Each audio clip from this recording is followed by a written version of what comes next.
तर तुम्ही माझी केदारनाथची जर्नी पाहताय. राधे राधे.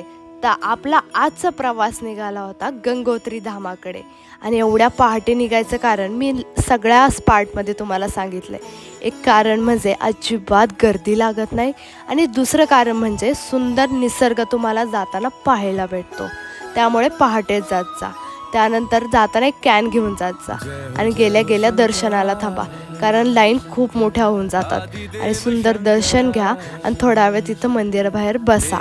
त्यानंतर मी तुम्हाला एक गोष्ट सांगेल की गंगोत्री धाम गंगोत्री उगमापाशी अजिबात नाही आहे, कारण गंगोत्रीचं उगम इथून 18 किलोमीटर वरती होतं.